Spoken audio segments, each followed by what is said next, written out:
señores, bienvenidos a tiempos modernos. Durante el siglo XIX, en el Extremo Oriente, los europeos impusieron a cañonazos la libertad de comercio como medio de dominar a los chinos y japoneses.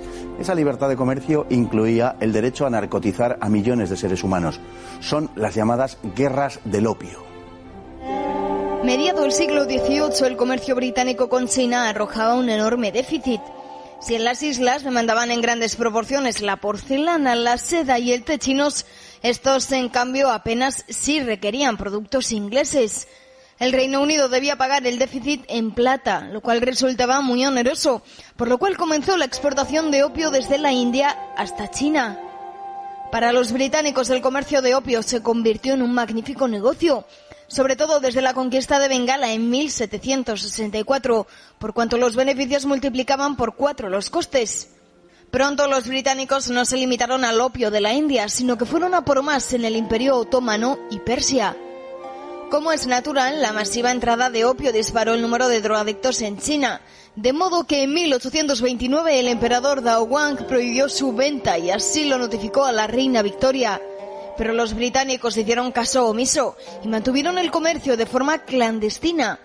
Cuando el gobierno imperial endureció la persecución en 1839, los británicos exportaban a China unas 1.400 toneladas anuales. En el verano de 1840 estalló la guerra. Los liberales en el poder argumentaron en favor de la libertad de comercio y comenzaron a denunciar al gobierno chino como despótico y cruel para ganarse a la opinión pública, poco inclinada en su favor. Para los británicos fue fácil. Su superioridad militar les permitió imponer sus condiciones a los chinos por el Tratado de Nankín en agosto de 1842. Los chinos hubieron de aceptar la cesión de Hong Kong y la apertura de sus puertos a los europeos, algo que habían conseguido evitar durante siglos. Además, tuvieron que indemnizar a los traficantes de opio y asumir los costes de la guerra. Fue el comienzo del declive de la China imperial. En lo sucesivo, China sería objeto de la codicia de europeos y japoneses. En 1856, la detención de unos mercaderes chinos por parte de su gobierno desató un nuevo conflicto. Los británicos, aduciendo que el buque chino había sido matriculado en Hong Kong, exigieron su liberación, ya que estaban bajo la protección del Tratado de Nankín. El argumento era poco consistente, pero como la dinastía Qing estaba en plena rebelión Taiping, no podía enfrentar un reto como aquel. A fines de 1857, desde el río Perla, el tercero de China, los británicos, junto a una armada francesa, atacaron Cantón y lo ocuparon. Rusia, Estados Unidos y Francia se unieron a la causa británica y la ocupación se mantuvo durante 4 años. La poderosa coalición se dirigió entonces hacia Tianjin, obligando a los chinos a pedir la paz en junio de 1858. La paz con Rusia permitió que ésta ocupase la orilla izquierda del río Amur y se asentase en la costa del Pacífico para fundar la ciudad de Vladivostok. Pero la paz firmada con los occidentales pronto fue motivo de conflicto. Al año siguiente, en 1859, se reanudaron las hostilidades a causa de la negativa china de permitir el establecimiento de embajadas en Pekín. La capital fue tomada el 6 de octubre de 1860 y los occidentales incendiaron el Palacio de Verano, residencia del emperador. Así terminó la Segunda Guerra del Opio. A los cristianos se le concedió la plenitud de derechos civiles, el derecho de propiedad y el de evangelizar, y el comercio del opio fue legalizado. Tras la definitiva derrota china, el negocio del opio conoció un enorme auge, hasta el punto que en 1865 se creó el banco HSBC para administrar los beneficios de dicho comercio. Y para hablar de asuntos chinos tenemos a don Rubén Villamor. Un placer tenerle otra vez con nosotros. Muchas gracias. Bueno, los primeros contactos marítimos entre Occidente y China, con un, digamos, en sentido continuado, son del siglo XVI y lo protagonizan portugueses, españoles, holandeses. Sí, bueno, en el orden correcto serían los portugueses, los primeros. Se habilita al principio un puerto que va a ser Cantón, que realmente no es un puerto que tiene salida al mar, es un puerto interior, está en el interior del río de la Perla, y a la salida, en el estuario, hay otros 2 puertos menores, uno es Kowloon, que en un futuro, como luego hablaremos, va a ser Hong Kong, claro. Y luego está Macao, que va a ser el primer enclave comercial de los portugueses en el año 1557 y que van a tener hasta hace prácticamente 20 años, que se fueron 1999, si no me equivoco, 97. se fueron hace 20 años más o menos. Luego tomarán el testigo los españoles e inmediatamente a los portugueses y lo van a empezar a comerciar a través del puerto de Xiamen, que está un poco más al norte, en la provincia de Fujian. Luego vendrán los holandeses inmediatamente, que además establecerán una colonia durante 50 años en Taiwán, en la isla de Formosa. Y ya finalmente los últimos en sumarse a esta carrera van a ser británicos y franceses, de los que hablaremos ahora en las guerras del opio. Claro, los españoles desde Filipinas teníamos un contacto bastante fructífero de tipo comercial que se canalizaba a través del galeón de Manila. Bueno, además tiene importancia no solamente por el hecho en sí, sino porque el opio se empieza a consumir mezclado con tabaco y el tabaco no es asiático precisamente, razón por la cual tenían que ser los españoles los primeros que hicieron esa mezcla. Claro, bueno, hay que aclarar que el opio ya se consumía en China desde mucho tiempo, desde el siglo VII, en tiempos de la dinastía Tang, pero lo hacían ingiriéndolo vía oral o bien mediante infusión. Ya los españoles extraen los pétalos de las amapolas y lo meten en el tabaco, con lo cual empieza a fumarse. Eso sí, los que empiezan a venderlo más masivamente son los holandeses, sobre todo por las plantaciones que tenían en la colonia de la isla de Java, en Indonesia. La famosa compañía neerlandesa de Indias Orientales lo comerciaba por Cantón, y ya luego a partir del siglo XVIII ya van a ser los británicos los que se van a hacer con el monopolio del opio en Asia y prácticamente de todo el mundo, gracias en parte a las inmensas plantaciones que tenían en la India, en lo que es el Valle de Ganges, Bengala.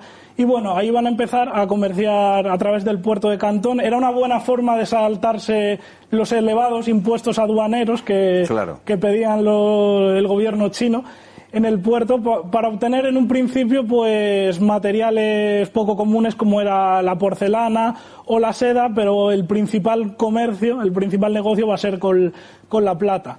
Al principio, tanto chinos como británicos se van a lucrar de este comercio. Va a haber un acuerdo entre ambos porque se enriquecen las dos partes, pero claro, los problemas empiezan cuando los chinos empiezan a quedarse sin reservas de plata.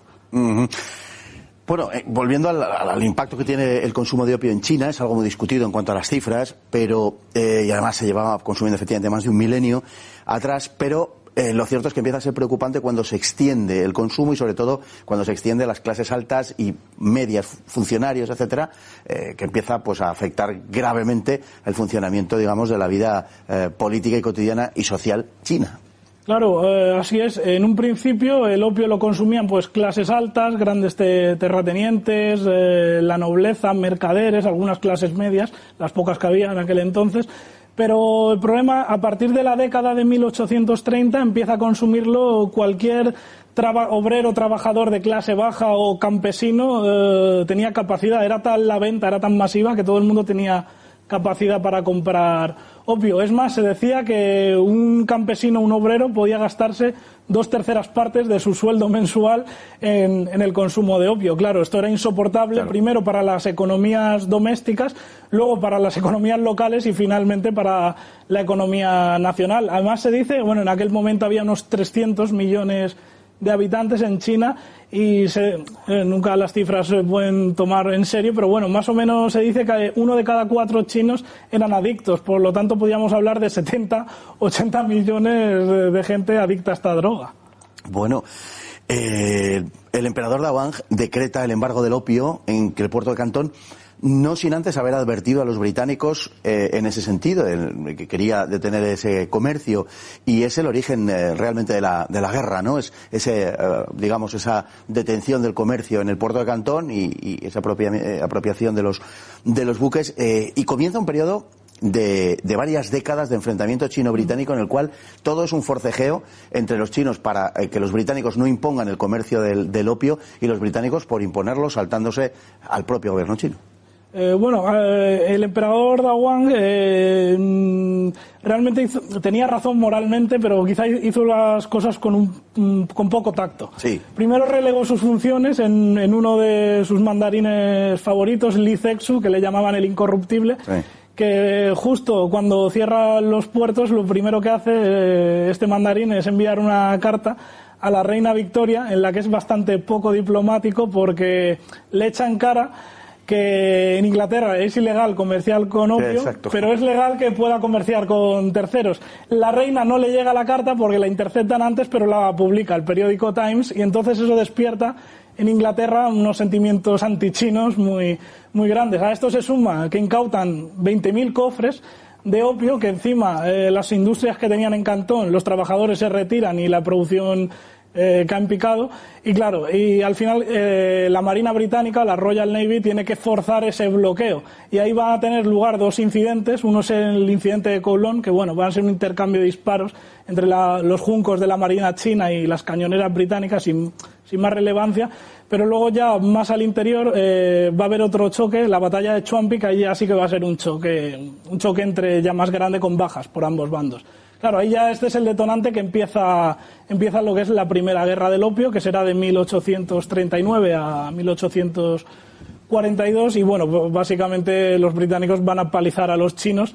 Van a hacer dos invasiones en el país. Una van a desembarcar primero en la isla de Hong Kong, que ya no se irán hasta finales del siglo XX, la van a convertir en su colonia. De Hong Kong avanzarán por el río de la Perla y liberarán Cantón, que era el principal objetivo. Luego otra segunda invasión es en el río Yangtze, que bueno, toman dos puertos muy importantes, uno es Ningbo y otro es Shanghái, que en Shanghái también establecerán ahí una pequeña colonia que también van a tener hasta mediados del siglo XX, y van a avanzar hasta la segunda ciudad más importante, que era Nankín. Ahí el emperador Daguan no le queda más remedio que ver que va a tener una derrota catastrófica, y bueno, va a negociar con los británicos y va a firmar una paz. Para tener una idea del palizón que reciben los chinos, tienen 20.000 bajas en esta guerra y los británicos solo encajan 70 muertos, por lo que hablamos de una paliza monumental. Previsible. Un aspecto particularmente relevante del desarrollo de este enfrentamiento en términos políticos es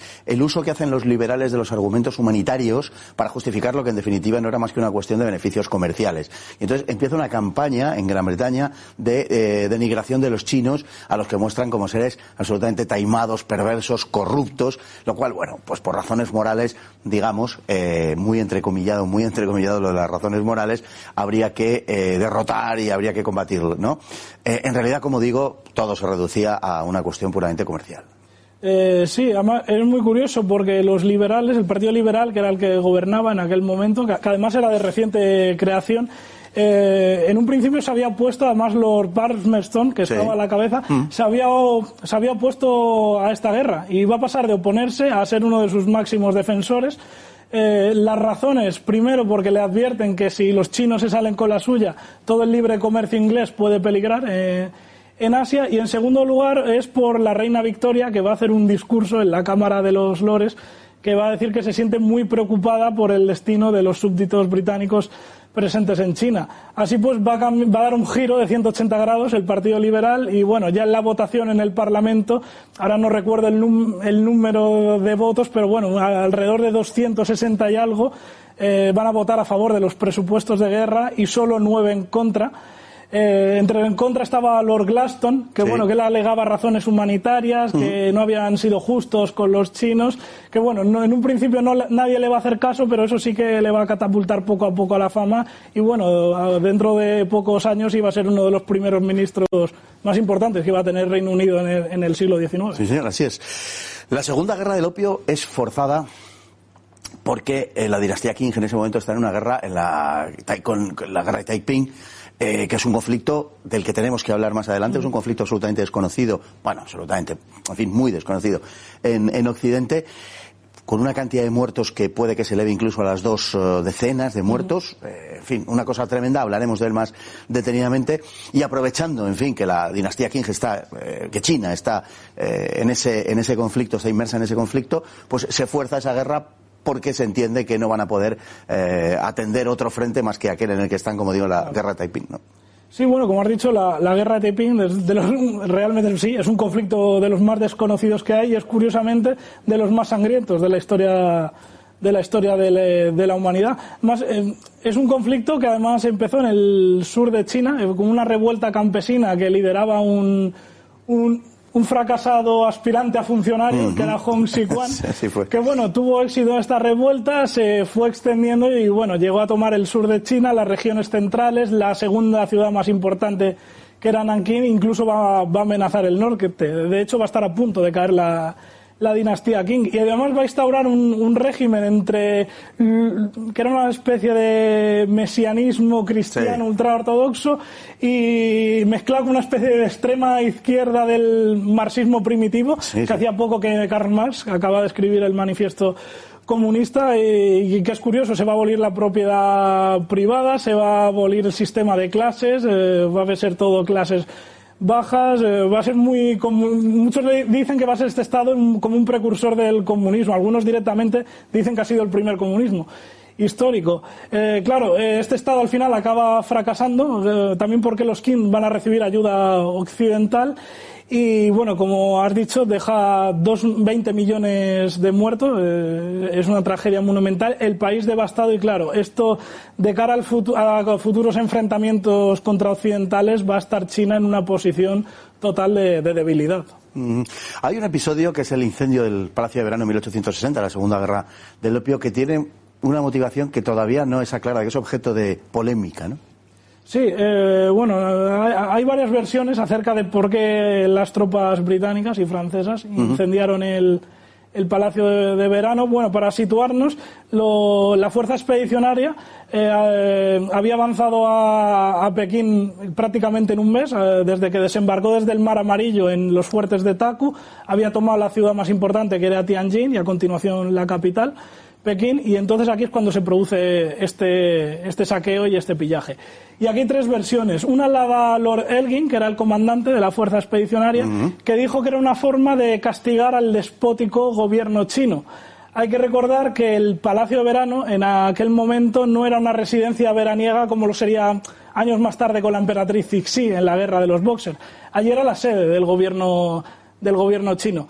Entonces, eso era una manera de decir, bueno, castigamos a los gobernantes, pero dejamos al pueblo llano en paz. Esto es falso, porque la siguiente versión, que es la de los chinos, dicen que es una manera de tapar los saqueos que sí cometieron a Pekín. Luego hay una más reciente de historiadores occidentales que dicen que fue una represalia, que durante la campaña habían sido secuestrados 20 soldados anglo-franceses y bueno, los habían ejecutado mediante un método de tortura terrible, que son los 1000 cortes, que es típico de China, y que bueno, fue una represalia. Sea cual sea la explicación, el caso es que todo el mundo lo criticó, incluso la prensa que era favorable a este conflicto criticó bastante este suceso y lo denunció. Pero los británicos sí que fueron capaces diplomáticamente de uncir a aquella aventura a los franceses, a los norteamericanos. Sí, los franceses, la participación en la Segunda Guerra del Opio, la mayor, junto con Inglaterra, es Francia, que en un principio Napoleón III no tenía intención de entrar, el emperador que gobernaba en aquel momento Francia, pero bueno, los chinos secuestran a un misionero católico y lo matan, y eso como es un detonante, aparte lógicamente, porque veían que podían hacer negocio los franceses, no eran tontos, pero bueno, utilizan el pretexto para entrar en la guerra, y prácticamente la mitad de las tropas de tierra que va a haber este conflicto van a ser francesas y una parte de la Marina. En el caso de Estados Unidos, el gobierno norteamericano alega la protección de sus ciudadanos ante los desórdenes que estaban haciendo los chinos en las propiedades que Estados Unidos tenía en Cantón y... Es un clásico eso de alegar la protección de los nacionales. La protección de los nacionales, sí. Y bueno, va a ser una participación menor, van a enviar 50 soldados del cuerpo de marines, una fragata, la USS San Jacinto, y 2 cañoneras. Ojo, que esta agrupación va a librar una batalla en solitario contra los chinos, la batalla del Río de la Perla, que va a ser una victoria aplastante de la US Navy, porque bueno, van a conquistar 4 fuertes, van a matar a 500 soldados chinos y les van a capturar un centenar de cañones a costa de 0 bajas, lo cual es una victoria impresionante. Luego está el caso ruso, que aunque es verdad que rompe relaciones con el Imperio Qing, realmente mantuvo una guerra paralela en la frontera siberiano-manchú por la cuestión de que los zares ya desde hacía décadas intentaban hacer una expansión sobre esa zona. Bueno, por recapitular, digamos que en definitiva lo que queda claro es que la cuestión primordial aquí era la libertad de venderle opio a los chinos, y a su vez eso fue la puerta de entrada para que más intereses, para imponer más intereses a los chinos, siempre de carácter comercial. Pero en realidad, conviene subrayarlo, fue una guerra, fueron dos guerras. Fue un conflicto a lo largo de 3 décadas que se alarga, básicamente motivado por ese hecho, porque los británicos reclamaban su derecho a narcotizar a la población china. Sí, bueno, y así es lo que se fijó en la Convención de Pekín, cuando termina la guerra, que puedan comerciar los europeos no solo en cualquier puerto, sino en cualquier parte de China con opio, que bueno, haya libertad de las misiones religiosas de moverse. Incluso van a ampliar la colonia de Hong Kong, anexionándose una porción de la zona continental al sur, que serán los nuevos territorios. Nos suena, ¿no? Eso de ampliar la zona de la colonia. Muy típico inglés. Muy bien, don Rubén, pues muchísimas gracias. Hemos tratado un aspecto bastante poco conocido en general, las guerras del opio, las motivaciones de las guerras del opio, que verdaderamente es un asunto terrible, envuelto en consideraciones que hoy diríamos buenistas de libertad de comercio y de libertad religiosa, cuando en realidad lo que había pues era otra cosa. Volveremos sobre estos temas. De nuevo, don Rubén, muchas gracias. Y a todos ustedes igualmente por estar ahí cada día, y hasta el próximo programa, si Dios quiere.